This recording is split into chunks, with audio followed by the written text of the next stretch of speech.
Hello guys! In this lesson, after a short introduction, we are going to continue learning the other bit logic operations, which are negative assignment, set and reset instructions. After that, we are going to do a simple exercise and have a summary. Before we get started with today's video, I just want to inform you about all the great content I have been releasing on the plcgoods YouTube channel, which includes topics related to industrial automation, PLC programming, HMI and microcontroller based developments and projects. My name is S7-1200, and if you enjoy this video, I would appreciate it if you could click the subscribe button as well as the notification bell to receive the latest and greatest content I will be posting through the channel. Please be informed that by clicking on the join button and paying a small monthly fee for as long as you want to continue, you can become a channel member to get access to cool perks such as to have access to my exclusive videos, WhatsApp support number, and access to PLC control program codes existing in my YouTube channel. I will add more or edit these in the future and do my best to not to disappoint you and create these hard-hitting tutorials and content that you all like, but I am still growing and I am expanding the channel as well. At the end of the day, I still appreciate your support and consideration. Alright, let's start the video. Well, these are some bits of logic operations in ladder language. We have seen that the normally open and closed contacts in PLC programs are similar to real switches or push buttons in electrical circuits. We already used the assignment instruction to store program results as an output. The open and closed branches are used to make a parallel path in programs. And also, we have seen how the invert RLO can be used to invert or program result. Now we are going to see what these instructions are, which are similar to the assignment instruction. First, let's see negative assignment. This is the ladder symbol of the negative assignment instruction. This instruction inverts the result of a logic operation RLO and assigns it to the specified address. Remember, in the ladder language, the RLO is the same as the virtual power. Let's compare these three lines of a program. The first line was used in the previous program. When S1 is 0 or false, the virtual power cannot pass through this contact and the output 1 will be off. But if it is a 1 or true, then the output 1 will be on.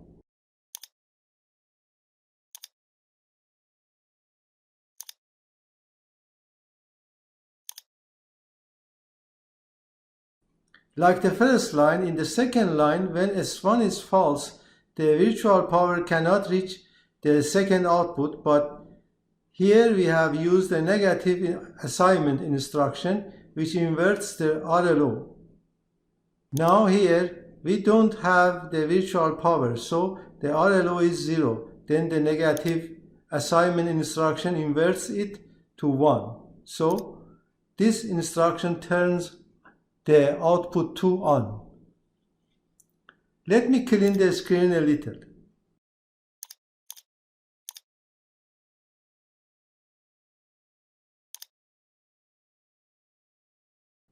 In other states, when S1 is activated, the RLO behind the negative assignment is 1. So this instruction inverts it and makes the PLC to change the state of output 2 to off. As you can see, there is an inverse relationship between the first and the second line logic. Now see the last line. When S1 is inactive, the virtual power cannot reach the NOT instruction. we have seen this instruction to invert the power state. So after that, we have the virtual power which can turn output 3 on. In another state, when S1 is activated, the virtual power reaches the NOT instruction, which makes that we don't have the virtual power after that. So the third output will be off. As you can see, the second and the third lines have the same performance. So we can have negative assignment logic with a NOT and an assignment instruction. Now let's see the set and reset instructions. Their means are related to latching and unlatching. This is the set instruction symbol. Its difference with the assignment symbol is its S letter. This instruction is only used to set the state of a specified output to 1. The reset instruction with this symbol is only used to reset the state of a specified output to 0. These are used like the assignment instruction, but with a little difference in their logic. So let's compare these 3 lines of programs. The first line has been explained in the previous slide. When S1 is 0 or inactive, the first output will be off. If the S1 contact is activated, its state is changed to close. Then the first output will be on.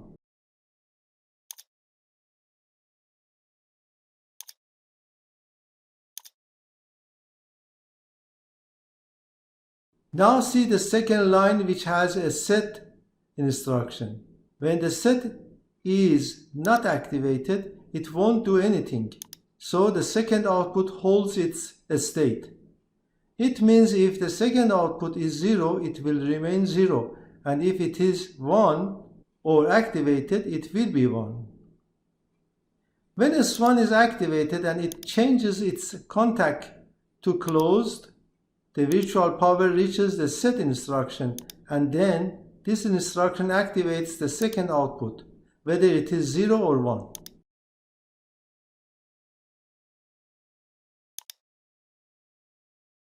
The reset instruction is opposite to set. When it's not activated, it does not do anything, so the third output holds its last state. But when it is activated by the virtual power, this instruction changes the related output to a 0.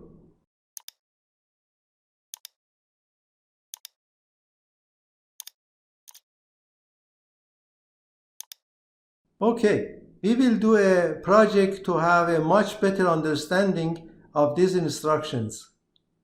But now pay attention here. In these 3 lines, 3 different addresses have been used for the 3 outputs.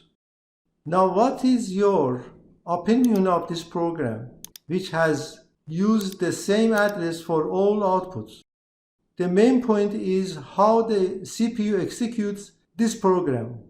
The CPU runs its program from the first line to the last one, and then it updates all outputs, and after that it reads and stores the state of all inputs, and again based on the stored inputs and outputs it runs its program.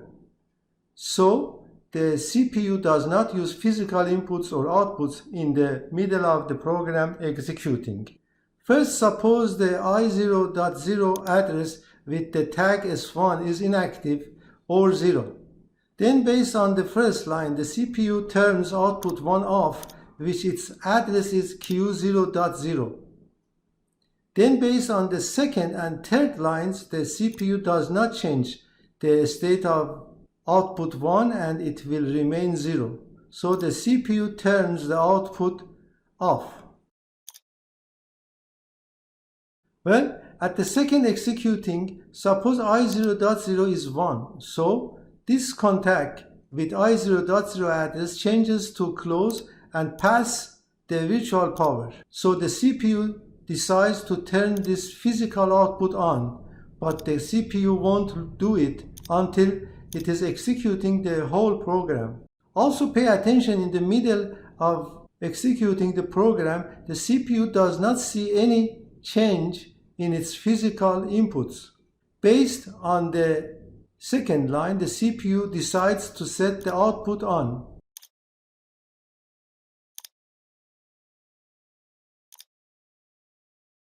And finally, in the last line, it resets the output.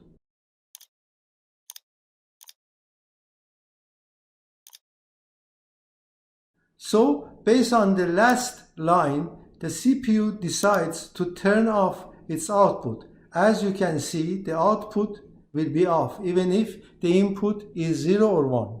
Briefly, the CPU stores its input's state. It then executes its program from the first line to an end, and then updates the outputs. Note that the CPU does not update its outputs or tracks any change at inputs in the middle of the program execution. Now let's extend this project, which we have done before. In this project, we had a 3-phase motor that can turn on a big fan. This motor can be on or off with these 2 push buttons. Now suppose in a greenhouse it is necessary to have a fan that works continually. We insert 2 green and a red lamps beside the motor with 2 conditions. When the motor is on, PLC turns on the green lamp, which shows that the greenhouse conditions are good. And when the motor is off, it turns on the red lamp as an alarm about the greenhouse conditions. Now let's start with the previous project. First, I want to define suitable tags for the 2 new outputs. You know that we can define a tag in the middle of the programming task. If you want, you can define all tags and then start programming.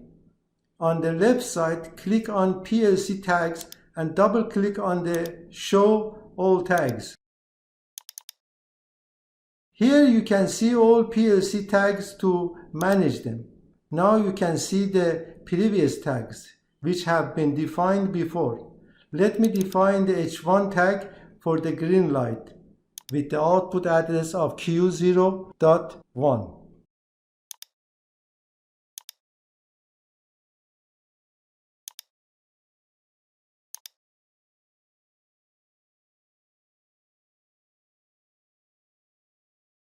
Now I want to define the H2 tag for the red lamp.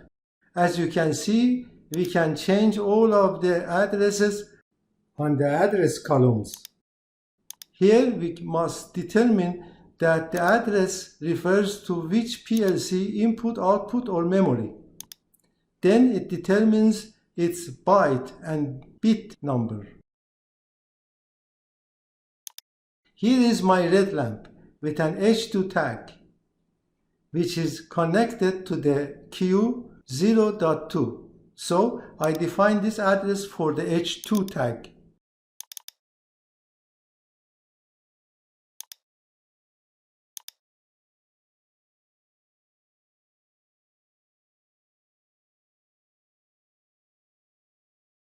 Well, after defining the PLC tags, come back to the OB1 block to extend the program.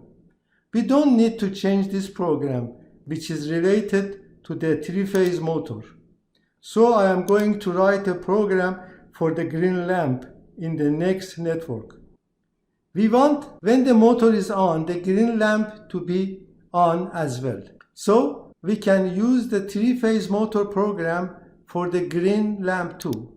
But let's write it in another way, using the set and reset instructions. That is simple. We need to set the green lamp with the start contact and reset it with the stop contact. So follow me to write this program.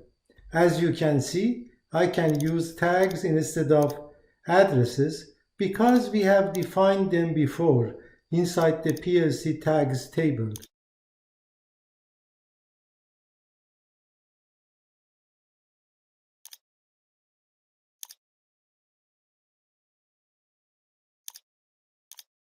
This program works like the first network. The start contact sets the green lamp on and the stop contact resets it.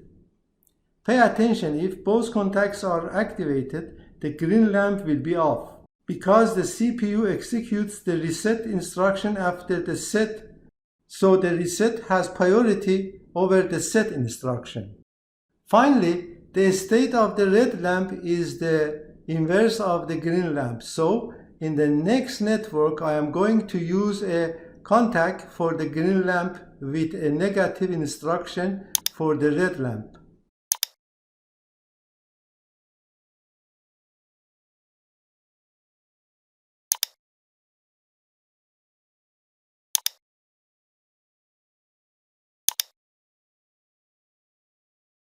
As you can see, when I use the H2 tag for the output, this comment is inserted here automatically. This is the comment which has been defined for H2. Okay, this program is complete. Now let's test it. In this video, let's use a watch table beside the force table. So on the left side, click on the Add New Watch Table option. Well, let me have a better view.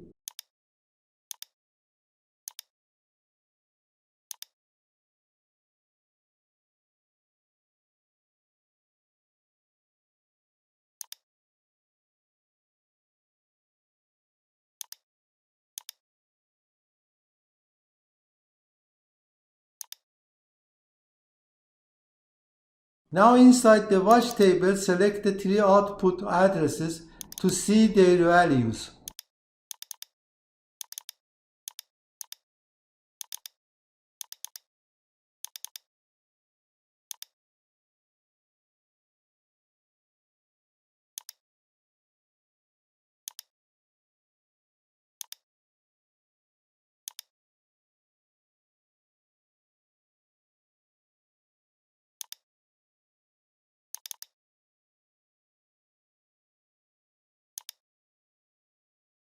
As you can see, when I change the state of the start or stop contacts, I can see the state of the value of my output on the watch table.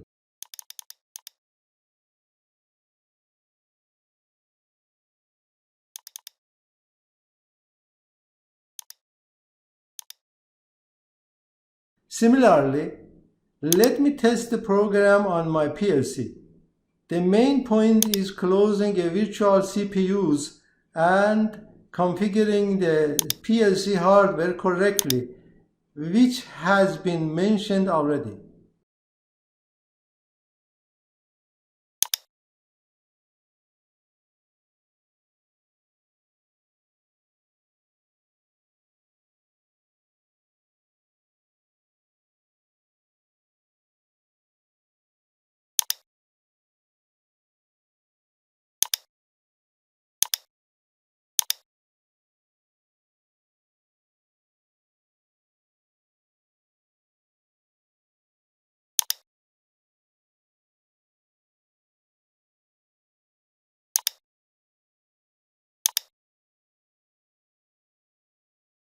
In the beginning, because of this negative assignment, the third output, which is used to turn on the red lamp, is activated.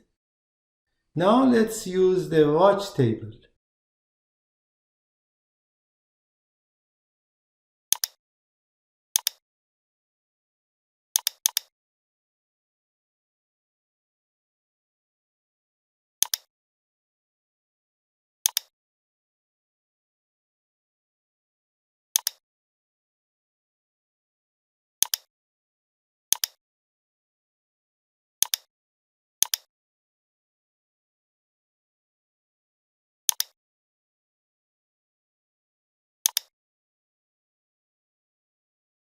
Based on the program, let me use the first switch to activate the first and the second outputs of the PLC, which are considered to start the motor and turn on the green lamp. I forgot to activate the monitoring on the watch table.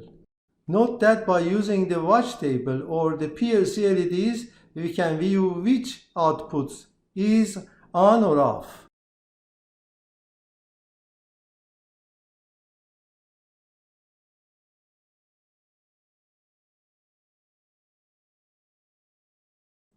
Okay, we learned these three instructions: negate assignment, set and reset outputs. Also remember, we use them in a project to turn on a motor, a green and red lamp. And this is its program, which is consisted of three networks corresponding to each output.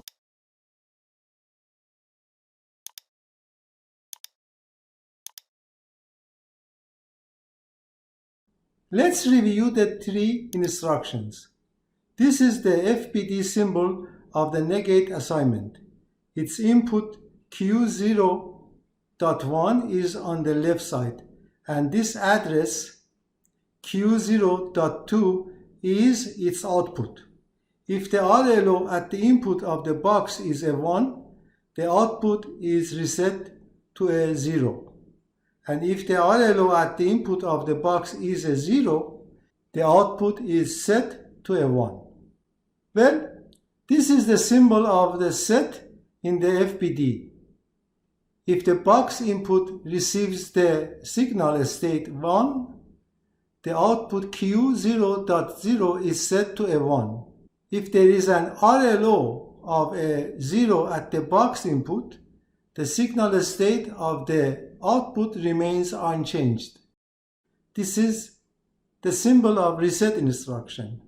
Unlike the set instruction, for this instruction, when its input has the signal state of a 1, its output reset to a 0. Otherwise, its output remains unchanged. Let me change this ladder program to the FPD. You may want to do this project in the FPD language. That is simple. Alright, until now we have learned these instructions of the bit logic operations. Now let's continue and see what the next instructions are. The next instruction is the set bit field. This is like the set instruction, but it is used to set several bits starting from a certain address. For this program, when the I0.0 address is activated, starting from this address, 3 bits are set to a 1. So Q0.0, Q0.1 and Q0.2 addresses change to a 1. Similarly, the reset bit field instruction is used to reset several bits to zeros. These are the FPD symbols. As you can see, for this block, the first input enables the block, and the second input determines how many bits must be set to a 1. Okay, now let's write a program to turn 3 lamps on with the I0.0 input and turn them off with the I0.1 input. This is the PLC wiring, which uses 2 push buttons and 3 lamps. Well, with the 2 previous instructions, we can do this project easily, like this FPD program. This table shows how the program works. When both inputs are inactive or 0, both blocks don't do anything, so related outputs remain in their last state.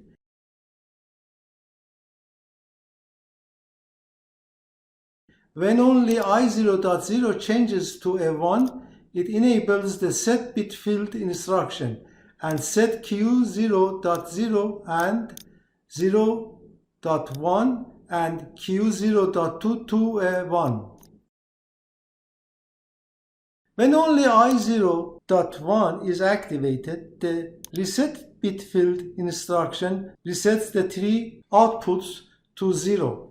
Thus, the 3 lamps will be off. And what about the last condition, when both blocks are activated? See here, the CPU executes the reset block after the set 1. So, the reset bit field has priority over the set action. So, in this case, our lamps will be off. Now let's try to write this program in the TIA. First, let me open the last project. As you know, for this PLC, we write our program here, inside the OB1 block. And also, we have seen how to configure a PLC in the device configuration. Pay attention, if there are several PLC stations in an industrial process with the same hardware, we don't need to define their hardware again. Just right-click on a PLC, select a copy, and then paste it here.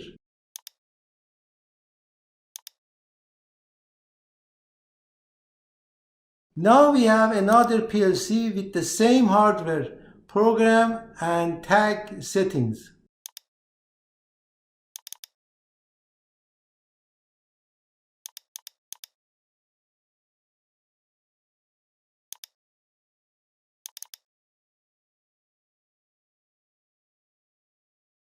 See here, now the two OB1 blocks are opened and the second OB1 is related to the new PLC. Let me change its name.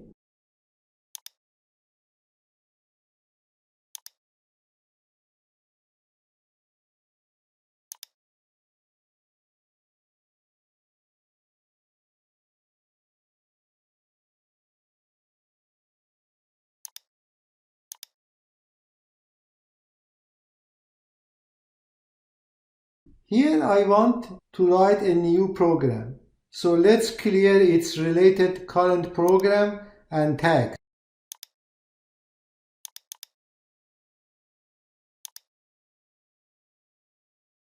Now I want to define the tags for all the inputs and outputs in the PLC tags table.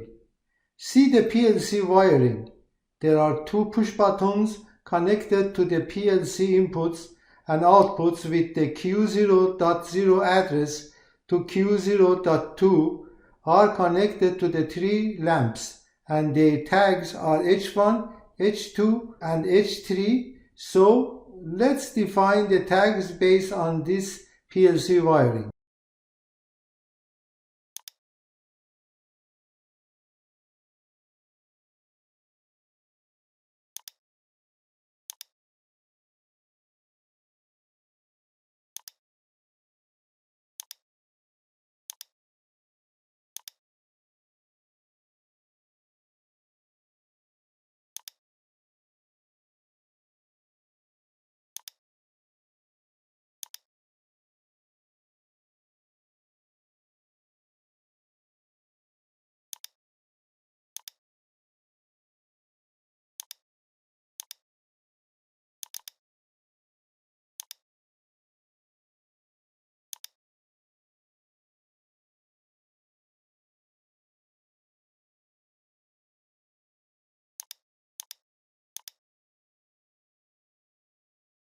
Okay, let's save the project and close the PLC tags table. Now let's use the set and reset bit field instructions to turn on the three lamps.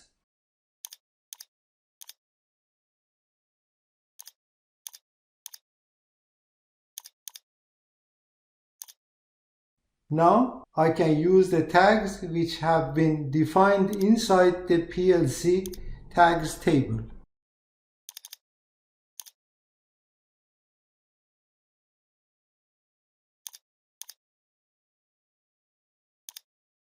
As you can see, the only difference between this instruction and the set is here. In the set or reset bit field, we need to write an integer number here. We want to turn Q0.0 and its two next outputs on. So type 3 here.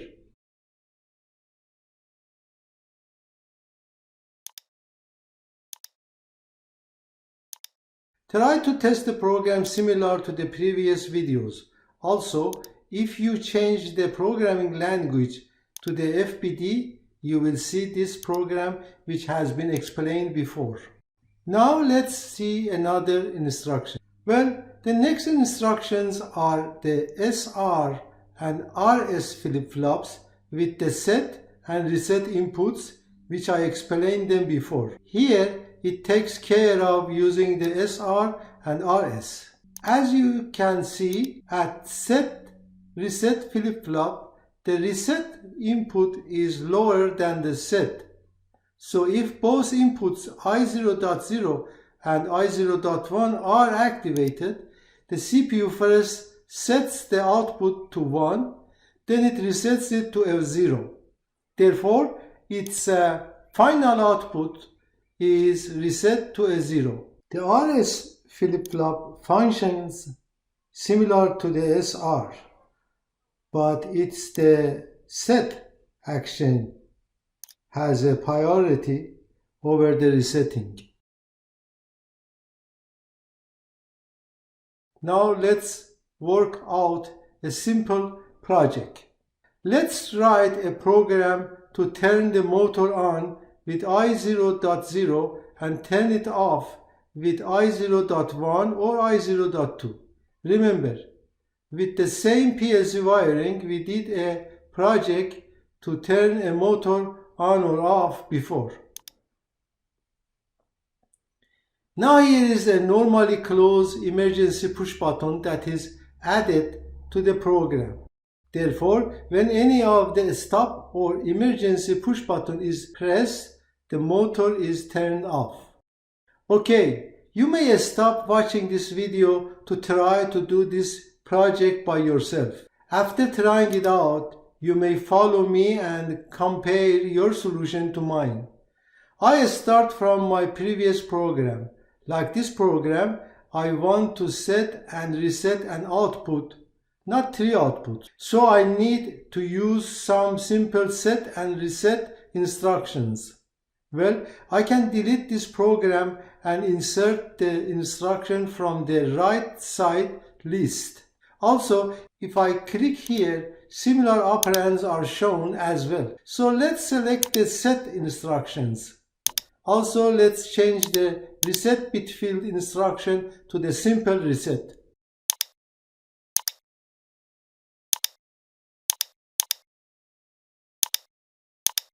When there are 2 or more PLCs, pay attention to ensure which one you are using. Now I am in this PLC with this name.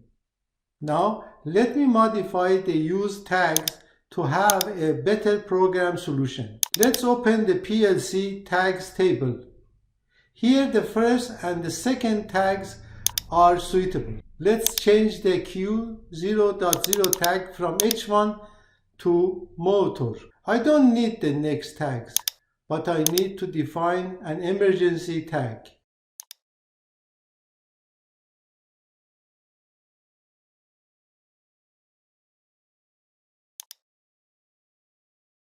Here on this column, I can select the data type. Until now, we have worked with just the Boolean addresses, which can have only 2 states, 0 or 1. In other words, false or true. Alright, the emergency push button is connected to I0.2, so I define this address here.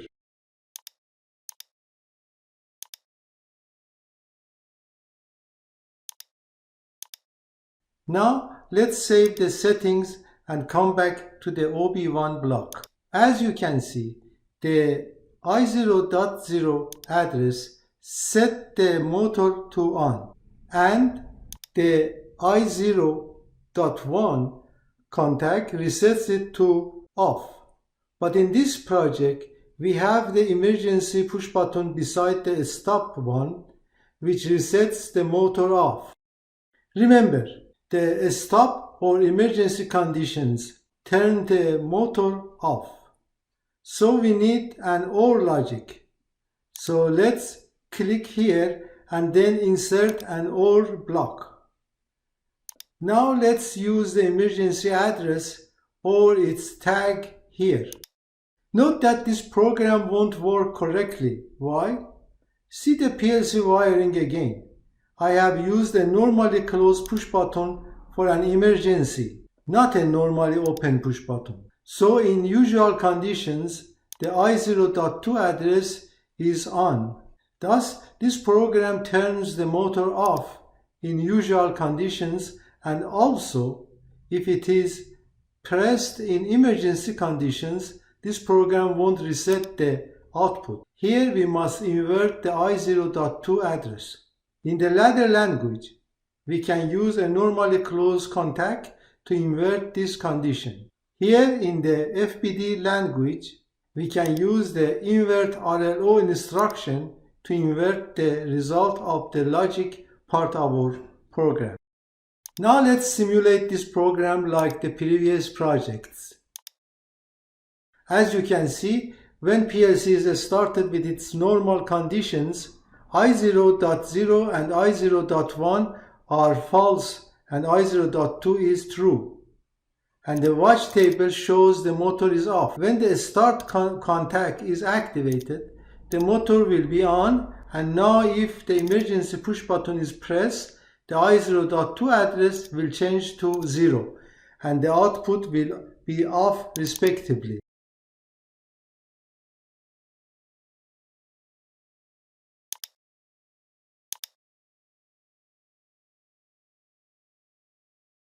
Similarly, I can test this program with my PLC. In this program, the stop and emergency switches are used to reset my output. Unlike the stop switch, the emergency switch must be open to reset the output because of the circle which inverts the emergency state. Now let me exit from the CPU and change its program language to the ladder. As you see, the ladder language uses a branch to have an OR logic, and also for the emergency push button, it uses a normally closed contact. Okay, let me say a point about this PLC wiring. Why I don't use a normally open push button for the emergency conditions. See here, let's assume these two wires are disconnected. In this case, if I press the stop push button, the motor won't stop. So the operator must spend time to resolve this problem. But in an emergency condition, we don't have much time to spend. With this wiring, if either an emergency push button is pressed or its wiring is disconnected, the PLC will turn off the motor. Now we are going to continue learning the other bit logic operations, which are a scan operand for positive or negative signal edges, a scan RLO for positive or negative signal edges, and set operand on positive or negative signal edges. And finally, we will do an exercise. These instructions are similar together and work based on a signal changing. Let me explain them. For this instruction, the state of an address does not matter, whether it is a 0 or 1. But these instructions are used to detect a state change of a signal either from a 0 to 1 or from a 1 to 0. Okay, now let's see the first instruction. A scan operand for positive signal edge. This is its ladder symbol. As you can see, this instruction needs two addresses. Here, this instruction determines if there is a 0 to 1 change in the state of the I0.0 address. These instructions need a bit of memory address to work. Here, the M0.0 is used, and this is its FBD symbol. This instruction determines whether there is a 0 to 1 change in the signal state of a specified operand. Like this instruction, we have a scan operand for the negative signal edge. It works based on a 1 to 0 change. in a signal state of a specified address. Let me explain the negative one. This instruction is sensitive to a 1 to 0 changing at the I0.1 address. So, when the value of this address is 0 or changes to 1 or also is 1, the output of this instruction is 0. But when its state changes from a 1 to a 0, this instruction generates a pulse at its output which sets Q0.0 to a 1, and then it goes back to a 0. As you know, the CPU runs its program, then updates its outputs and stores its inputs, and then it continues this cycle until it stops. So in this program, when a negative signal edge is detected in I0.1, this instruction sets its output to a 1 for one program cycle. In all other cases, its output has the state 0, so the next pulse is generated here. Pay attention, a set of instructions are used in this program, so the Q0.0 output remains 1 after the first pulse. Alright, let's write a program that turns on a motor when I0.0 goes from a 0 to 1, and it turns the motor off when I0.1 goes from a 1 to 0. We wrote a program to turn on a motor before, but now we want the program to work based on the changes in the states of the push buttons. Well, this is my program using an SR flip-flop to turn on the output. I use this instruction which scans I0.0 for negative signal edges. The I0.0 is connected to the start push button. When this push button is in its normal condition, I0.0 is 0. If I press it, the I0.0 changes from a 0 to 1. Then, if I release the start push button, the I0.0 state changes from a 1 to 0. So the instruction generates a pulse just for one program cycle. This pulse makes the SR flip-flop to turn on its output. The second line works similarly. Here pay attention, this instruction works based on the I0.0 address, not the state of this virtual power, which is called the RLO. Now I want to explain the instruction which scans the RLO for a positive signal edge. This is its ladder symbol. Unlike the previous one, this one only needs a memory address to work correctly, and this is its FBD symbol. This instruction is used to detect a 0 to 1 change in the signal state of the result of the logic operation RLO. Let me explain it in this program. This instruction functions based on a change in their input states. So, when either I0.0 or I0.1 is activated, the virtual power or RLO changes from a 0 to 1. Then this instruction detects this change at its input and generates a pulse at its output, which sets the Q0.0 to a 1. Only for one program cycle, which is about 5 milliseconds. And also there is an instruction that is used to detect a 1 to a 0 change in the signal state of RLO. Let's learn the last instruction in this video. Set operand on positive or negative signal edge. This is like the previous one, but this instruction is used as an output. This instruction sets a specified operand only for one program cycle when there is a 0 to 1 change as a result of the logic operation or RLO. See this simple program.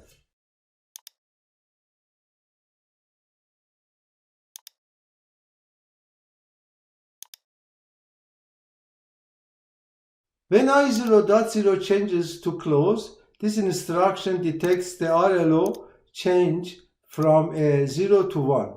So this instruction will change the state of Q0.0 from a 0 to 1 only for one program cycle. Similarly, the set operand on the negative signal edge functions when there is a 1 to 0 change in the state of the RLO. Right now I am going to have a short review of the instruction that I already mentioned in this video. In each line of this program, an instruction is used which is sensitive to the positive edge signal. See the first line. This instruction is sensitive to a change of address I0.0 from a 0 to a 1. So, when the value of this address changes from a 0 to 1, this instruction generates a pulse at its output. Usually, a set instruction is used to latch this state. So the first line Q0.0 remains on. If I use a simple assignment, the Q0.0 will be on for one program cycle. This instruction is used to detect a 0 to 1 change in the signal state of the RLO at its input. So when I0.1 changes to close, after that the RLO changes from a 0 to 1 at this input. So this block will generate a pulse which will set Q0.1 to a 1.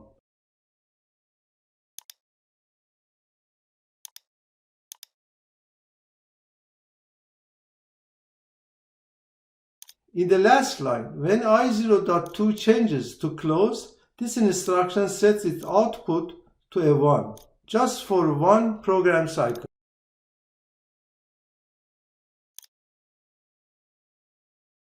Okay, now let's do a simple project. I want to write a program which turns the motor on based on two conditions. One, if a start push button or a limit switch goes from a 0 to 1, the motor is turned on. Two, if a stop or an emergency push button goes from a 1 to 0, the motor is turned off. This is my PLC wiring. S1 and S3 are normally open push buttons, and S3 is activated by a level sensor. S2 and S4 are used to stop the output, while S4 is a normally closed push button. Let me do this project from the first step to have a short review of PLC programming and simulation. So let me double click on the TIA icon. Well, let's create a new project.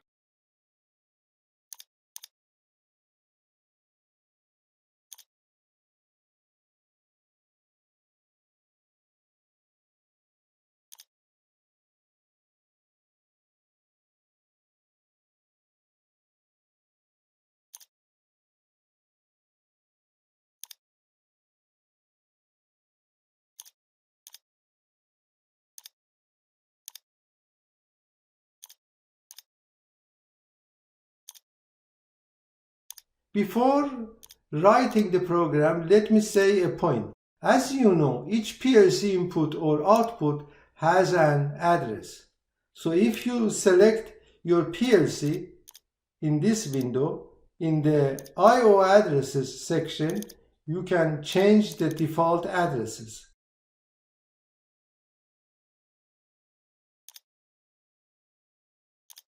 Well, let me come back to its default. I suggest you to use the default addresses as well.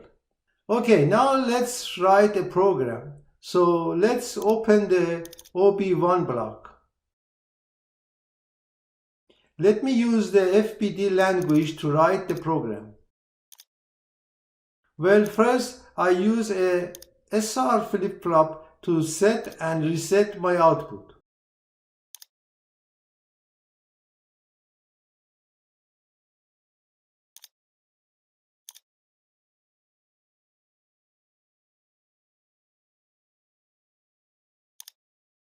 We want to set the output with two push buttons using the OR logic.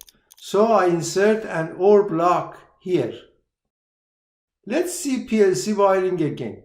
The start and levels push buttons are connected to the I0.0 and I0.2 addresses. So I define them at the OR block inputs.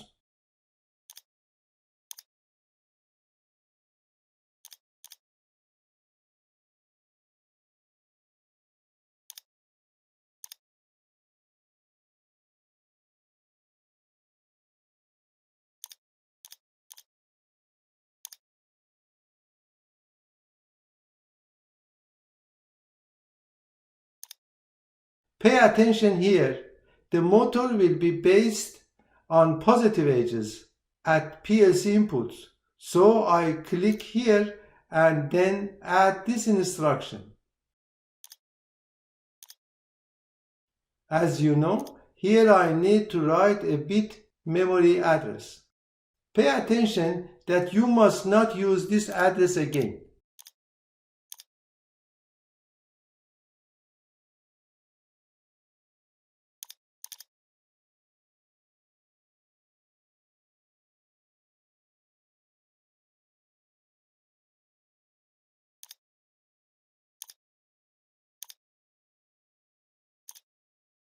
Well, the second input must be sensitive to the positive edge, not negative edges. So I click here to replace it with the P trick instruction. As you know, any byte has only 8 bits from 0 to 7. So the last number in a binary address must be a 7 or lower.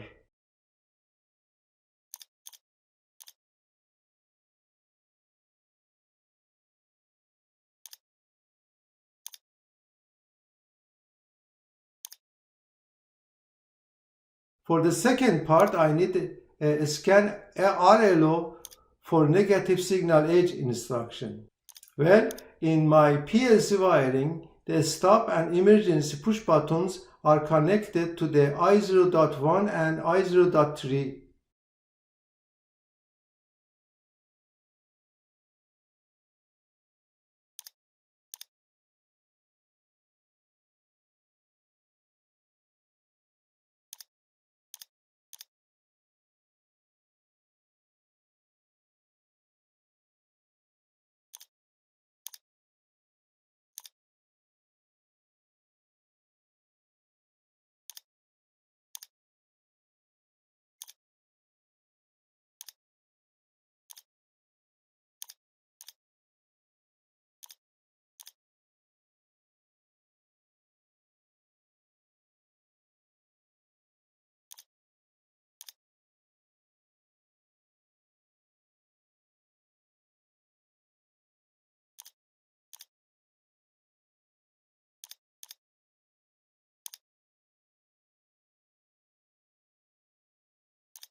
Alright, this program is complete and ready to test.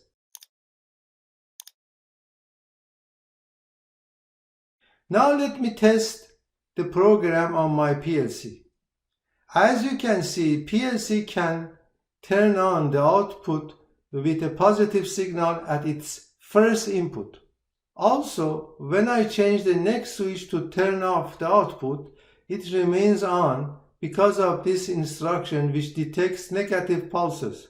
So I must inactivate the second input to turn off the output.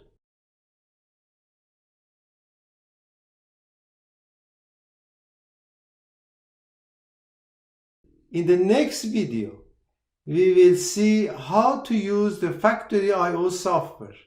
Factory IO is a 3D factory simulation for learning automation technologies. Thanks for watching this video. I hope you have enjoyed it. See you in the next video lesson. Take care.